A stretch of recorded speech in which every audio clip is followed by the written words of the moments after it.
Namaskar and welcome. You are watching official YouTube channel of Shri A.K. Doshi Mahila College, Jamnagar, and I am Dhruvika Kanabar presenting the lecture of Financial Management. નાણાકીય સંચાલનના second યુનિટમાં આપણે security finance જામીનગીરી નાણાં સ્ત્રોતની ચર્ચા કરી રહ્યા હતા, જેમાં આપણે શેર્સ જે જામીનગીરીનો એક સ્ત્રોત છે એની ચર્ચા પૂર્ણ કરી લીધી છે.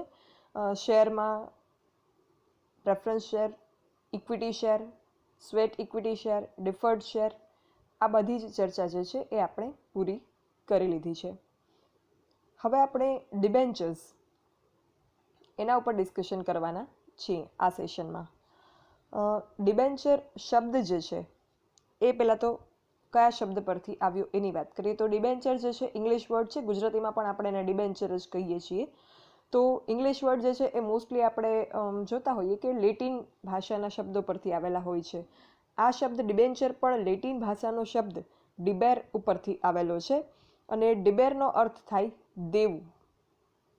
આપણે દેવાના ઇંગ્લિશમાં જેમ ડેટ્સ કહીએ છીએ, DEBTS ડેટ્સ, એવી જ રીતે દેવુંનો લેટિન શબ્દ છે ડિબેર અને એના પરથી શબ્દ આવ્યો ડિબેન્ચર. કારણ કે ડિબેન્ચર જે છે એ દેવા સાથે સંકળાયેલ છે. કંપની જ્યારે ડિબેન્ચર દ્વારા કેપિટલ એક્વાયર કરે છે, મૂડી એકઠી કરે છે, ડિબેન્ચર બહાર પાડી અને ડિબેન્ચર હોલ્ડર્સ પાસેથી કેપિટલ જે છે મેળવે છે, ત્યારે કંપની પોતાની મિલકત પર બોજો ઉત્પન્ન કરે. એટલે ડિબેન્ચર જે છે એ એક પ્રકારનું દેવું છે કંપનીનું ડિબેન્ચર હોલ્ડર્સ ઉપરનું.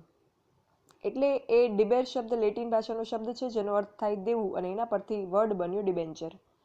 હવે ડિબેન્ચરના અર્થની જો ડિસ્કશન કરીએ તો કંપની ધારાની વ્યાખ્યા મુજબ કંપનીની મિલકતો પર બોજો ઊભો કરીને કે કર્યા સિવાય જે દસ્તાવેજથી કે જામીનગીરીથી કંપનીના દેવાનો સ્વીકાર થયો હોય તેને ડિબેન્ચર કહેવામાં આવે છે.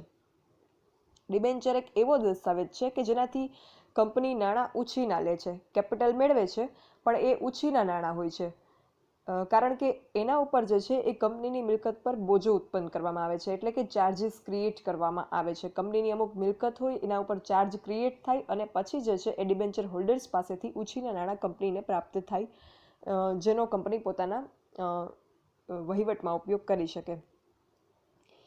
કંપનીએ જે કરજ કરેલું છે, જે દેવું કરેલું છે, એનો આ સ્વીકાર છે ડિબેન્ચરનો જે દસ્તાવેજ છે એ, જેમાં કરજની રકમ, એના ઉપર વ્યાજનો દર, પછી કરજ ભરપાઈ કરવાની રીત અને તારીખ, આ બધું જ જે છે એ દર્શાવવું પડે. એટલે જે ચાર્જીસ કંપનીએ ક્રિએટ કરેલા છે ડિબેન્ચર્સ દ્વારા બોરોડ કેપિટલ, ઉછીની મૂડી મેળવવા માટે, એ કરજનો સ્વીકાર એટલે ડિબેન્ચર દસ્તાવેજ. અને એમાં આટલી ડિટેલ્સ જે છે એ લખવાની રહેતી હોય છે. ડિબેન્ચરનો અર્થ વધારે સ્પષ્ટ કરવા માટે આપણે એના અમુક આવશ્યક તત્વોની જો વાત કરીએ, એસેન્શિયલ એલિમેન્ટ્સ ડિબેન્ચરના, કે એના લક્ષણો પણ કહી શકાય કે જેનાથી એનો મિનિંગ જે છે એ વધારે ક્લિયર થશે. તો ડિબેન્ચર જનરલી પ્રમાણપત્રના સ્વરૂપમાં હોય, સર્ટિફિકેટ હોય, એક પેપર હોય, a piece of paper only. એના ઉપર કંપનીની જે છે સામાન્ય મહોર લગાડેલી હોય, કંપનીનું કોમન સીલ એના ઉપર લગાવેલું હોય. તમે CLમાં ભણી ચૂક્યા છો કે સામાન્ય મહોર શું છે. પછી એ પ્રમાણપત્રમાં કરજની સ્વીકૃતિ કરવામાં આવે છે કે yes we accept this charges, અને એમાં જે છે એ કરજની સ્વીકૃતિ અને કરજ અંગેનું ડિટેલ્સ જે છે એ મેન્શન કરેલી હોય ડિબેન્ચરનું જે સર્ટિફિકેટ હોય એમાં.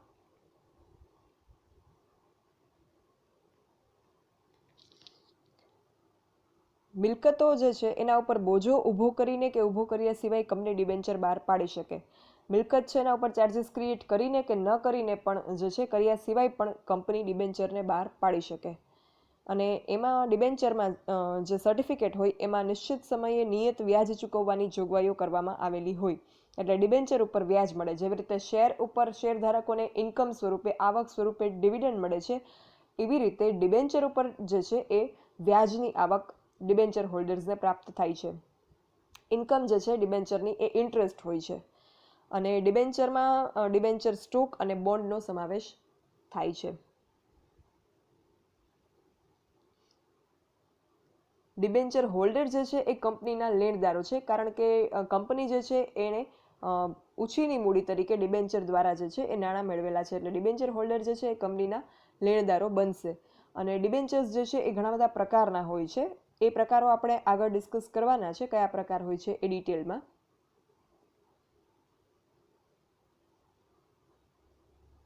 અને જો રિડીમેબલ ડિબેન્ચર બહાર પાડવામાં આવ્યા હોય, રિડીમેબલ ડિબેન્ચરમાં શું હોય એનું ડિસ્કશન હમણાં હું તમને ટાઈપ્સ ઓફ ડિબેન્ચર્સ એક્સપ્લેન કરું ત્યારે સમજાવું છું. પણ જો એ પ્રકારના રિડીમેબલ પ્રકારના ડિબેન્ચર્સ બહાર પાડવામાં આવ્યા હોય તો ડિબેન્ચર રિડમ્પશન રિઝર્વ જે છે એ ક્રિએટ કરવાનું રહે. જેવી રીતે શેર રિડમ્પશન થાય, સેમ વે ડિબેન્ચર પણ રિડીમ થઈ શકે. તો હવે આપણે એના ટાઈપ્સ જોઈએ કે જેનાથી આપણે કયા કયા પ્રકારના ડિબેન્ચર્સ જે છે કંપની બહાર પાડી શકે એનો ખ્યાલ આવશે. So let us discuss classes or types of debenture. ડિબેન્ચરના પ્રકારો એનું એક ટેબલ જે છે અહીંયા બનાવેલું છે, આપણે ડિસ્કસ કરીએ. તો first of all on the basis of transferability, 4 અલગ અલગ વ્યૂ પોઈન્ટથી ડિબેન્ચરના ટાઈપ્સને ક્લાસિફાઈ કરવામાં આવ્યા છે. From the view point of transferability, security, redeemability and conversion.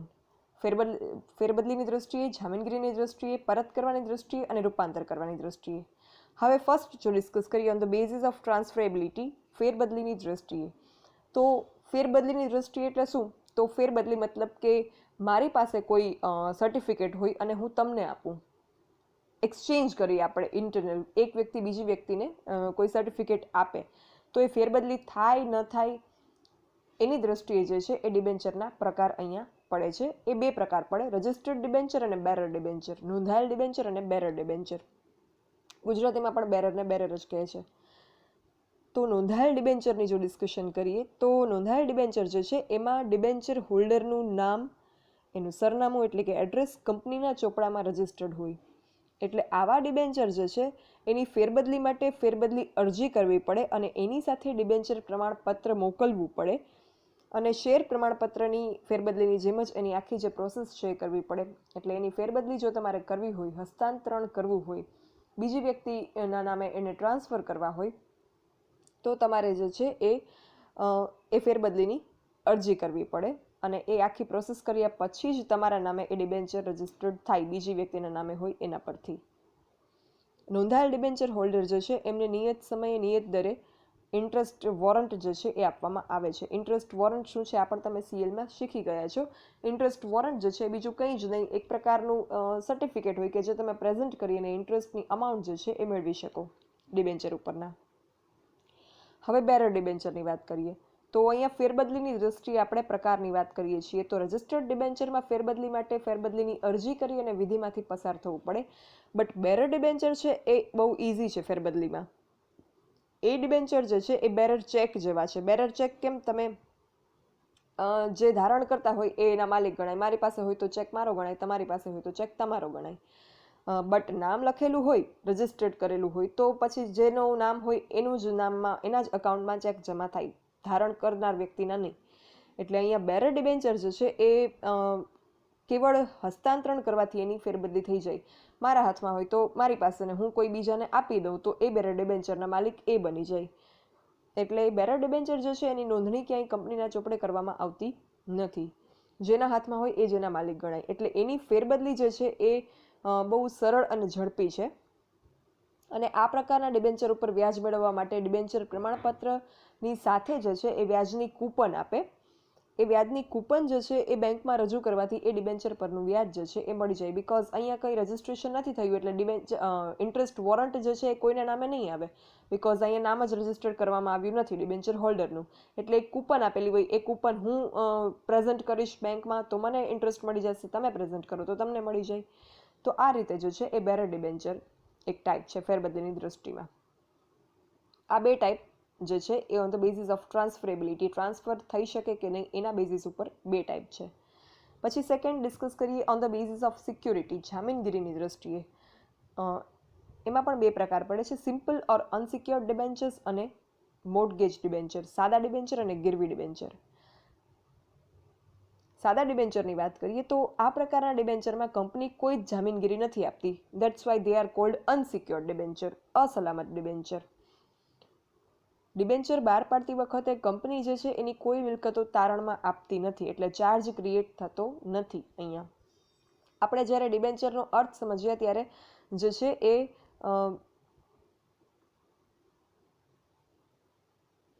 મેં તમને સમજાવ્યું કે ડિબેન્ચર જે છે એ ચાર્જ કંપનીની મિલકત પર બોજો ઊભો કરીને કે કર્યા સિવાય, ચાર્જ ક્રિએટ કરીને કે કર્યા સિવાય જે છે એ બહાર પાડી શકાય. એટલે આ જ ડિબેન્ચર જે છે અસલામત ડિબેન્ચર કે અનસિક્યોર્ડ ડિબેન્ચર કે સાદા ડિબેન્ચર, એમાં કંપની કોઈ મિલકતો તારણમાં આપતી નથી, એટલે ચાર્જ ક્રિએટ કરતી નથી. હવે ચાર્જ ક્રિએટ ન કરે મતલબ કે ડિબેન્ચર અનસિક્યોર્ડ છે, અસલામત છે. ડિબેન્ચર હોલ્ડરને પોતાનું દેવું, કંપનીનું દેવું જે છે એમના ઉપરનું, એ મળવામાં શક્યતાઓ એની જે છે એ કોઈ ચોક્કસ કહી શકાય નહીં.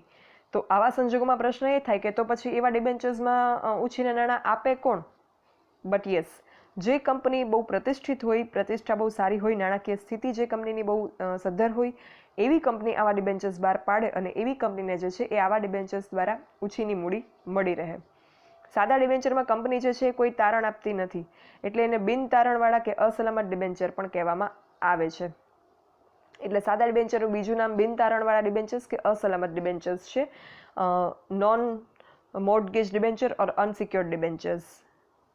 કંપની જ્યારે ફડચામાં જાય ત્યારે ગીરવે ડિબેન્ચર હોલ્ડરને, એટલે કે જે સેકન્ડ ટાઈપ આપણે હવે ડિસ્કસ કરવાના છીએ, એ મોર્ટગેજ ડિબેન્ચર્સ જે હોય, ગીરવે ડિબેન્ચર હોલ્ડર્સ, એમને પૂરેપૂરા નાણાં ચૂકવી આપવામાં આવે પછી જ જે છે એ સાદા ડિબેન્ચર, બિન તારણવાળા ડિબેન્ચર કે અસલામત ડિબેન્ચર ને અનસિક્યોર્ડ ડિબેન્ચર હોલ્ડર્સને જે છે નાણાં ચૂકવવામાં આવે છે, because they are not secured by creating charge on the assets of the business. અને સેકન્ડ મોર્ટગેજ ડિબેન્ચર ટોટલી એનાથી રિવર્સ. મોર્ટગેજ ડિબેન્ચર જે છે, ગીરવે ડિબેન્ચર, એમાં બોજ અને તારણની દ્રષ્ટિએ એ સાદા ડિબેન્ચરથી અલગ પડે. ડિબેન્ચર બહાર પાડતી વખતે કંપની પોતાની મિલકતો જે છે એ અહીંયા તારણમાં મૂકે છે, જે સાદા ડિબેન્ચરમાં મૂકતી નહોતી. અહીંયા કંપની પોતાની એસેટ્સ જે છે એ ગીરવે મૂકે છે, મોર્ટગેજ પર મૂકે છે, તારણમાં મૂકે છે, અને કંપનીની મિલકત પર બોજો જે છે એ ઊભો કરવામાં આવે છે, ચાર્જ ક્રિએટ કરવામાં આવે છે. આ પ્રકારના ડિબેન્ચરને તારણવાળા કે સલામત ડિબેન્ચર કહેવાય. જેમ સાદા ડિબેન્ચરને બિન તારણવાળા કે અસલામત કહેતા હતા, અહીંયા તારણવાળા કે સલામત કહેવાય, બીકોઝ એના પર કંપની જ્યારે બહાર પાડે ત્યારે ચાર્જીસ ક્રિએટ કરે છે મિલકત ઉપર, એટલે એને તારણવાળા કે સલામત ડિબેન્ચર કહેવાય. અને કંપની જ્યારે ફડચામાં જાય ત્યારે ગીરવે ડિબેન્ચર હોલ્ડરને નાણાં જે છે એ પહેલાં મળે છે, પછી બિન તારણવાળા સાદા ડિબેન્ચર, અનસિક્યોર્ડ ડિબેન્ચર હોલ્ડર્સને નાણાં મળે છે. એટલે અહીંયા મિલકતો જે છે એ ગીરવે કંપની મૂકે છે, મોર્ટગેજ ડિબેન્ચર, ગીરવે ડિબેન્ચર બહાર પાડે ત્યારે. આ થયું જામીનગીરીની દ્રષ્ટિએ ડિબેન્ચરના બે ટાઈપ્સ. એના પછી પરત કરવાની દ્રષ્ટિએ ઓન ધ બેઝિસ ઓફ રિડીમેબિલિટી. આપણે શેરના ટાઈપ્સ ડિસ્કસ કર્યા, પ્રેફરન્સ શેરના ટાઈપ, ત્યારે મેં તમને ટાઈપ સમજાવ્યા હતા, રિડીમેબલ પ્રેફરન્સ શેર અને ઇરરિડીમેબલ પ્રેફરન્સ શેર. સેમ વસ્તુ, સેમ અન્ડરસ્ટેન્ડિંગ આમાં જે છે એ લાગુ પડે. તમને એ યાદ ન હોય તો પહેલાં તમે એ રિફર કરજો. ફર્સ્ટ ડિસ્કસ કરી રિડીમેબલ ડિબેન્ચર, ગુજરાતીમાં પણ એને સેમ કહે છે. તો નામ પરથી જ ખ્યાલ આવી જાય કે જે રિડીમ થઈ શકે, જે પરત મળી શકે. તો કંપની નિશ્ચિત મુદ્દતે રિડીમેબલ ડિબેન્ચરના નાણાં જે છે એ ડિબેન્ચર હોલ્ડરને પરત કરે છે, એટલે એ રિડીમ થાય છે, એની કેપિટલ પરત મળે છે. જ્યારે કંપનીને ખાતરી હોય કે નિયત સમયમાં ઉછીના લીધેલા નાણાં, અહીંયા આપણે ઉછીના લીધેલા નાણાંનું વાત આવશે, બીકોઝ આ ડિબેન્ચરની વાત છે, શેર્સની નથી, જે વસ્તુ પ્રેફરન્સ શેરમાં નથી આવતી. તો અહીંયા કંપનીને ખાતરી હોય કે નિયત સમયમાં ઉછીના લીધેલા નાણાં જે છે એ પરત કરી શકાશે, ત્યારે જ કંપની આવા રિડીમેબલ ડિબેન્ચર્સ બહાર પાડે. અને આવા ડિબેન્ચર ઉપર ડિબેન્ચર હોલ્ડરને નિયત સમયે નિયત દરે વ્યાજ મળે છે અને નાણાં જે છે એ પરત પણ મળે છે, એઝ એન્ડ વેન એમાં મેન્શન કરેલું હોય કે આ સમયે આ ડિબેન્ચર્સ જે છે એ રિડીમ કરવામાં આવશે, ત્યારે એને ડિબેન્ચર જે છે એ એના નાણાં પરત મળે છે. અને આ પ્રકારના ડિબેન્ચર્સ જે છે એ વટાવથી કે પ્રીમિયમથી બહાર પાડી શકાય છે. અને ઇરરિડીમેબલ ડિબેન્ચર ટોટલી રિવર્સ, એમાં જે છે એ નાણાં પરત આપવામાં આવતા નથી, દે કેન નોટ બી રિડીમ્ડ. આ પ્રકારના ડિબેન્ચરના નાણાં જે છે એ પરત કરવાની કોઈ મુદ્દત કે સમય મર્યાદા નક્કી નથી હોતી. કંપની પોતાની ઈચ્છા શક્તિ અનુસાર ઇરરિડીમેબલ ડિબેન્ચર્સના નાણાં જે છે એ પરત કરી શકે, એટલે કંપનીને ફરજ પાડવામાં આવતી નથી. કંપનીને ઈચ્છા પડે, કંપનીની ફિનાન્શિયલ સ્ટ્રેન્થ હોય તો જ કંપની એના નાણાં જે છે એ પરત કરે. એટલે રિડીમેબલમાં તો જે ડેટ મેન્શન કરેલી હોય, જે ટાઈમ મેન્શન કર્યું હોય, ત્યારે જે છે એ સમયગાળા દરમિયાન ડિબેન્ચર્સને રિડીમ કરવાના રહે. બટ ઇરરિડીમેબલમાં કોઈ એવી કન્ડિશન નથી કે આ સમયગાળા દરમિયાન એને રિડીમ કરવા. કંપની પોતાની ઈચ્છા અને નાણાકીય શક્તિ અનુસાર એને નાણાં જે છે એ પરત કરવા હોય એ સમયે કરી શકે. ઇરિડીમેબલ ડિબેન્ચર હોલ્ડર જે છે એ કંપનીને પોતાના નાણાં પરત કરવાની ફરજ નથી પાડી શકતા, અને આ પ્રકારના ડિબેન્ચર પર કંપની નિયત વ્યાજ જો ન ચૂકવે તો ઇરિડીમેબલ ડિબેન્ચર બની જાય છે. એટલે ડિબેન્ચર હોલ્ડર્સની સિક્યોરિટી માટે આ પ્રકારની એક જોગવાઈ કરવામાં આવી છે કે જો કંપની નિયત વ્યાજ ન ચૂકવે ઇરિડીમેબલ ડિબેન્ચર્સ ઉપર તો એ રિડીમેબલ ડિબેન્ચર્સ બની જાય. એટલે કંપની જો વ્યાજ ન ચૂકવી શકતી હોય તો કંપનીએ નિયત સમયે એના નાણાં જે છે એ પરત કરી દેવા જોઈએ, ડિબેન્ચર હોલ્ડરના આર્થિક હિતને ધ્યાનમાં રાખીને આ પ્રકારની જોગવાઈ જે છે એ કરવામાં આવી છે. એના પછી લાસ્ટ ડિસ્કસ કરીએ on the basis of conversion, રૂપાંતરણની દ્રષ્ટિએ. તો કન્વર્ટ થઈ શકે કે નહીં એની દ્રષ્ટિએ જો વાત કરીએ તો કન્વર્ટિબલ ડિબેન્ચર અને નોન કન્વર્ટિબલ ડિબેન્ચર. રૂપાંતરણ શેમાં કરવાનું છે અહીંયા? તો અહીંયા રૂપાંતરણ ડિબેન્ચરનું શેરમાં કરવાની વાત છે. કન્વર્ટિબલ ડિબેન્ચર્સનું શેરમાં રૂપાંતરણ થઈ શકે, નોન કન્વર્ટિબલનું નહીં. એક આ એનું સિમ્પલ અન્ડરસ્ટેન્ડિંગ. હવે આપણે એનું પ્રોપર ડીપમાં અન્ડરસ્ટેન્ડિંગ જે છે ડિસ્કસ કરીએ. તો કન્વર્ટિબલ ડિબેન્ચર રોકાણકારોને આકર્ષવા માટે જે છે એક નવા પ્રકારના કન્વર્ટિબલ ડિબેન્ચર જે છે એ બહાર પાડી અને એક નવું સીમાચિહ્ન આંકવામાં આવ્યું છે. અમુક કંપનીઝ જે છે જેમ કે ટેલેક, ટિસ્કો, લોહિયા મશીન્સ, આ પ્રકારની કંપનીઓએ આવા કન્વર્ટિબલ ડિબેન્ચર્સ બહાર પાડ્યા છે. અને કન્વર્ટિબલ ડિબેન્ચર જે છે એમાં દર્શાવેલું હોય, જેમ રિડીમેબલમાં કેમ દર્શાવે કે ક્યારે નાણાં એના પરત કરવામાં આવશે, સેમ વે કન્વર્ટિબલ ડિબેન્ચર્સમાં મેન્શન કરેલું હોય નિયત સમયે, નિયત શરતોએ, નિયત રકમનું ડિબેન્ચરમાંથી ઇક્વિટી શેરમાં રૂપાંતર થાય છે. એવું જરૂરી નથી કે ડિબેન્ચરની પૂરેપૂરી રકમનું ઇક્વિટી શેરમાં કન્વર્ઝન થઈ જાય. પ્રપોર્શનેટ અમુક રકમનું ઇક્વિટી શેરમાં રૂપાંતર થાય અને અમુક રકમ ડિબેન્ચર જ રહે, એ પ્રકારે પણ થઈ શકે અને પૂરેપૂરી રકમનું પણ થઈ શકે. ડિપેન્ડ્સ કે કયા પ્રકારના કન્વર્ટેબલ ડિબેન્ચર છે અને એમાં કેવી શરતો દર્શાવવામાં આવી છે અને કેટલી રકમ દર્શાવવામાં આવેલી છે. નિયત સમયે ડિબેન્ચર હોલ્ડરોને જે છે એ વિકલ્પની પસંદગી અનુસાર નોન કન્વર્ટેબલ ડિબેન્ચરનો પોર્શન ડિબેન્ચર રૂપે અને કન્વર્ટેબલ ડિબેન્ચરનો પોર્શન ઇક્વિટી રૂપે પ્રાપ્ત થાય. એટલે કન્વર્ટેબલ ડિબેન્ચરમાં બે પોર્શન પણ હોઈ શકે, નોન કન્વર્ટેબલ પોર્શન અને કન્વર્ટેબલ પોર્શન. કન્વર્ટેબલ ડિબેન્ચરની અંદર જે કન્વર્ટેબલ પોર્શન હોય એને શેરમાં કન્વર્ટ થઈ જાય, કરી નાખવામાં આવે શેરમાં એનું રૂપાંતર, અને જેટલો નોન કન્વર્ટેબલ પોર્શન હોય, પોર્શન એટલે એટલો હિસ્સો, ભાગ, એટલો જે છે એ ડિબેન્ચર જ રહેશે. અથવા તો એવું પણ હોઈ શકે કે ફૂલી કન્વર્ટેબલ ડિબેન્ચર હોય કે જેનું સંપૂર્ણપણે પૂરેપૂરી રકમનું શેરમાં રૂપાંતર કરવામાં આવે. રિલાયન્સ ઇન્ડસ્ટ્રીઝના જી સિરીઝના ડિબેન્ચર જે છે એ ફૂલી કન્વર્ટેબલ ડિબેન્ચર્સ છે.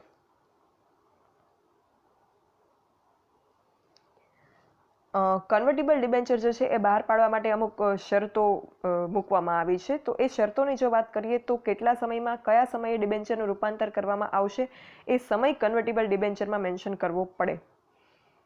પછી કેવા પ્રકારની જામીનગીરીમાં રૂપાંતર કરવામાં આવશે? શેરમાં, ઓર્ડિનરી શેરમાં રૂપાંતર થશે આ ડિબેન્ચરનું કે પછી પ્રેફરન્સ શેરમાં રૂપાંતર થશે, અને વ્યાજની શરતો અને પ્રકારો જે છે એ દર્શાવવા પડે. અને શેર અને ડિબેન્ચર વચ્ચેના રૂપાંતરનો રેશિયો કિંમતમાં અથવા તો પ્રમાણના સ્વરૂપમાં દર્શાવવો પડે કે આટલી કિંમતના શેરમાં એનું રૂપાંતર થશે અથવા તો આટલા પ્રમાણના ડિબેન્ચર્સનું આટલા શેરમાં કન્વર્ઝન થશે. એ રેશિયો જે છે એ મેન્શન કરવો પડે. જે રોકાણકારો માલિકી હકનો લાભ લેવા માંગે છે પણ સીધું કે વધુ જોખમ ઉઠાવવા તૈયાર નથી અને સલામત રોકાણ ઈચ્છે છે, એમના માટે ઓછા જોખમે માલિકીપણાનો લાભ મેળવવા માટે આ જે છે એ બેસ્ટ ઓપ્શન છે. બિકોઝ બધા જ ઇક્વિટી શેરમાં નાણાં રોકી અને જોખમ લેવા તૈયાર ના હોય બધા રોકાણકારો. અમુક રોકાણકારો સલામતી ઈચ્છતા હોય, તો એવા સલામતી પણ ઈચ્છતા હોય ને પાછું માલિકીપણાનો પણ જેમને લાભ મેળવવો હોય. બિકોઝ તમે શેરમાં ઇન્વેસ્ટ કરો એટલે તમે કંપનીના રિયલ ઓનર્સ બનો, માલિક બનો, અને એના તમને જે છે એ એક્સ્ટ્રા બેનિફિટ મળે. તો એ બેનિફિટ તમારે જોઈએ છે, બટ તમારે રિસ્ક નથી લેવું શેરમાં ઇન્વેસ્ટ કરીને. એમાં જે જોખમ એની સાથે આવે એ નથી લેવું. તો એવા સંજોગોમાં એવા રોકાણકારો માટે આ જે છે એ એક વચલો રસ્તો છે, એક ઓપ્શન છે કે માલિકીપણાનો લાભ પણ મળી જાય અને સીધું કે વધુ જોખમ પણ ઉઠાવવું ના પડે. એવા જે રોકાણકારો છે એમનો પ્રેફરન્સ કન્વર્ટેબલ ડિબેન્ચર હોય.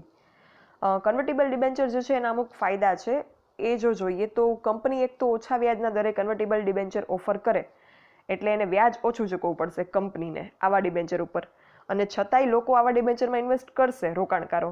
શા માટે? કારણ કે ભવિષ્યમાં ઇક્વિટી મૂડીમાં રૂપાંતર થઈ અને માલિકી હકનો એમને લાભ મળશે. એ એમને જે છે એ એક પોઝિટિવ વસ્તુ અહીંયા છે. એટલે ઓછા વ્યાજના દરે પણ ડિબેન્ચર હોલ્ડર્સ અહીંયા કંપનીમાં નાણાં રોકશે અને કંપનીને અહીંયા મૂડીની પડતર ઓછી આવશે.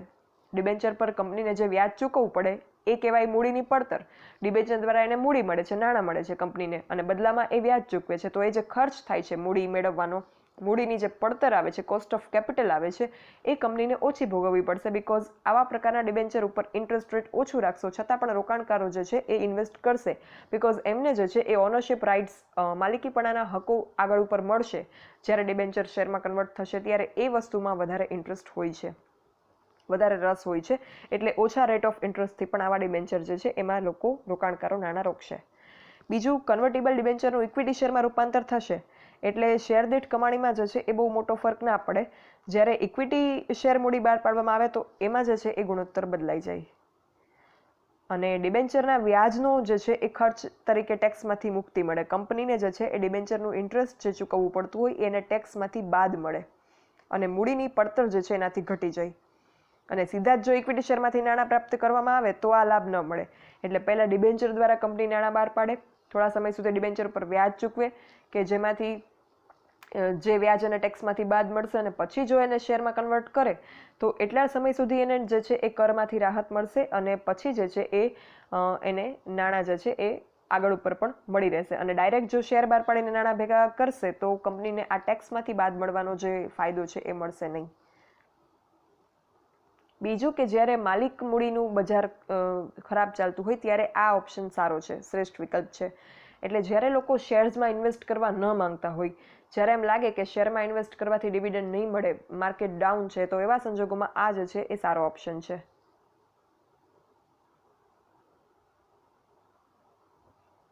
તો આ રીતે જે છે એ કન્વર્ટેબલ ડિબેન્ચર્સ એક સારો ઓપ્શન છે કે જે રોકાણકારોને શેરના લાભ પણ મેળવવા છે, શેરમાં ઇન્વેસ્ટ કરવાના, અને ડિબેન્ચરમાં ઇન્વેસ્ટ કરવાની સલામતી પણ જોઈએ છે, એમના માટે આ સારો ઓપ્શન છે. અને કંપની માટે પણ જે છે એ ટેક્સ બેનિફિટ માટે અને કોસ્ટ ઓફ કેપિટલ ઓછી આવે, મૂડીની પડતર ઓછી આવે અને કરમાં રાહત મળે, એના માટે આ ઓપ્શન સારો છે.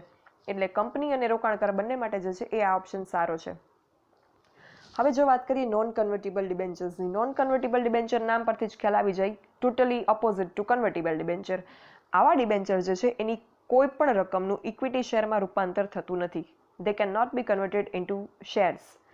નિયત સમય નિયત દરે નોન કન્વર્ટેબલ ડિબેન્ચરની રકમ જે છે એ ડિબેન્ચર હોલ્ડર્સને મળી જાય છે, અને જ્યાં સુધી મુદત પૂરી ના થાય ત્યાં સુધી જે છે એમને નિયત દરે નિયત સમયે વ્યાજ મળતું રહે છે એમના ડિબેન્ચરના ઇન્વેસ્ટમેન્ટ ઉપર નિશ્ચિત કરેલા દરે.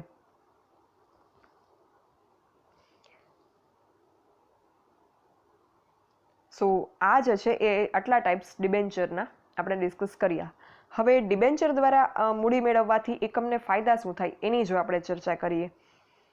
આપણે શેર દ્વારા મૂડી મેળવવાથી શું ફાયદા થાય અને નુકસાન થાય એની ચર્ચા કરી હતી, શું એની મર્યાદા અને ફાયદા છે. ડિબેન્ચર દ્વારા મૂડી મેળવવાથી શું ફાયદા મર્યાદા એના છે, તો એની વાત કરીએ. જો ફાયદાની પહેલાં વાત કરીએ તો એક તો સંસ્થાકીય રોકાણકારોને આકર્ષે, કારણ કે એમાં નિશ્ચિત વ્યાજ અને સલામત મૂડીની ખાતરી મળે છે ડિબેન્ચરમાં. એટલે આ જે છે એ રોકાણકારોને આકર્ષે છે અને સલામતી છે એમાં. પછી ડિબેન્ચર બહાર પાડવાનો જે ખર્ચ છે અને વ્યાજનો દર છે એ બંને ઓછા આવે. એટલે કોસ્ટ ઓફ કેપિટલ, મૂડીની પડતર ડિબેન્ચર જે છે એ બહાર પાડવામાં ઓછી આવે. એટલે કંપનીને, એકમને એ દ્રષ્ટિએ પણ ફાયદો થાય. બીજું, સંચાલનમાં હસ્તક્ષેપ નિવારી શકાય. શેર હોલ્ડર્સ હોય, ઇક્વિટી શેર હોલ્ડર્સ, એ લોકો સંચાલનમાં પૂરેપૂરો હસ્તક્ષેપ કરી શકે, સંચાલકીય નિર્ણયોમાં પોતે ભાગ લઈ શકે, વોટિંગ રાઇટ્સ પણ એમને મળે છે, મતાધિકાર મળે છે. આવા કોઈ જ રાઇટ્સ, આવા કોઈ જ હકો ડિબેન્ચર હોલ્ડર્સને મળતા નથી. એટલે સંચાલનમાં જો હસ્તક્ષેપ ન જોતો હોય, ઇન્ટરફિયરન્સ ન જોતું હોય, તો ડિબેન્ચર દ્વારા મૂડી એકઠી કરવી એકમ માટે એડવાઇઝેબલ કહેવાય. બીજું, જ્યારે મંદીની સિચ્યુએશન હોય કે જ્યારે એમ લાગે કે કંપની પ્રોફિટ નહીં કરે અને ડિવિડન્ડ નહીં ચૂકવે, તો એવા સંજોગોમાં શેર ઇસ્યુ ન કરતા ડિબેન્ચર દ્વારા નાણાં પ્રાપ્તિનો ઓપ્શન જે છે એ વધારે સારો રહે. અને મર્યાદાની જો વાત કરીએ ડિબેન્ચર દ્વારા નાણાં એકઠા કરવામાં, તો કંપનીને આર્થિક સલામતીનું જોખમ ગણાય. કારણ કે કંપની જે છે એ મિલકતો ઉપર ચાર્જીસ ક્રિએટ કરી અને બોજો ક્રિએટ કરી અને જે છે એ આ ડિબેન્ચર્સ બહાર પાડે છે. એટલે લેણદારો ઉપસ્થિત થાય, ઉછીની મૂડી છે ડિબેન્ચર જે છે એ. એટલે કંપની માટે એક આર્થિક બોજો ગણાયા. પછી બીજું કે ડિબેન્ચર ઉપર નિશ્ચિત વ્યાજ જે ચૂકવવું પડે, ફિક્સ હોય ઇન્ટરેસ્ટ રેટ, એટલું ઇન્ટરેસ્ટ તો ચૂકવવું જ પડશે. એમાંથી કંપની જે છે એ છટકી ના શકે. કંપનીને પ્રોફિટ થાય કે ન થાય, irrespective of company earns profit or not, company has to pay interest on the debentures. જ્યારે શેરમાં એવું છે કે જો નોન ક્યુમ્યુલેટિવ પ્રેફરન્સ શેર હોય કે પછી ઇક્વિટી શેર હોય તો કંપની પ્રોફિટ ન કરે તો એના ઉપર ડિવિડન્ડ નથી ચૂકવતી. બટ અહીંયા કંપનીને ડિબેન્ચર ઉપર તો ઇન્ટરેસ્ટ ચૂકવવું જ પડે, એટલે એ એક પ્રકારનો જે છે એ વ્યાજનો બોજ કંપની ઉપર ઉપસ્થિત થાય, નિશ્ચિત વ્યાજનો બોજ. તો આ રીતે જે છે એ ડિબેન્ચર્સ ઇસ્યુના અમુક એકમને ફાયદા છે અને અમુક એની મર્યાદાઓ પણ છે. અને આટલા જે છે એ ડિબેન્ચર્સના ટાઈપ છે જે આપણે ડિસ્કસ કર્યા. તો અહીંયા આ ટોપિક, ડિબેન્ચરનો ટોપિક જે છે એ પૂરો થાય છે. Thank you. અને જો કોઈને કંઈ ક્વેરી હોય તો you can write me on dbk.dhruvika@gmail.com. બીજું મેં તમને ગૂગલ ક્લાસરૂમ જોઈન કરવા માટેની સૂચના આપેલી છે. જો કોઈએ હજુ પણ એફએમનો ગૂગલ ક્લાસરૂમ જોઈન ન કર્યો હોય તો પ્લીઝ જોઈન. તમે classroom.google.com લખશો એટલે એમાં ગો ટુ ક્લાસરૂમનો ઓપ્શન આવશે, જેમાં રાઇટ સાઇડ કોર્નરમાં, જમણી બાજુ કોર્નરમાં પ્લસની સાઇન આવશે, એમાં જોઈન ક્લાસનો ઓપ્શન આવશે. એના ઉપર તમે ક્લિક કરશો એટલે ક્લાસરૂમ કોડ આવશે. એમાં ક્લાસરૂમ કોડ હું તમને જે કહું છું એ તમે એન્ટર કરશો એટલે તમે આપણા એફએમના ક્લાસરૂમમાં જોઈન થઈ જશો. 4GJUKGC 4GJUKGC આલ્ફાબેટ બધા જ સ્મોલ લેટર્સમાં છે, કોઈ નિશાની નથી, કોઈ સ્પેસ નથી. આ કોડ તમે એન્ટર કરશો એટલે એફએમના આપણા સબ્જેક્ટના ક્લાસરૂમમાં તમે એન્ટર થઈ જશો. કોઈ પણ ઇમ્પોર્ટન્ટ સૂચના હશે તો તમને ત્યાં ક્લાસરૂમમાં શેર કરવામાં આવશે. So please join this classroom. Thank you.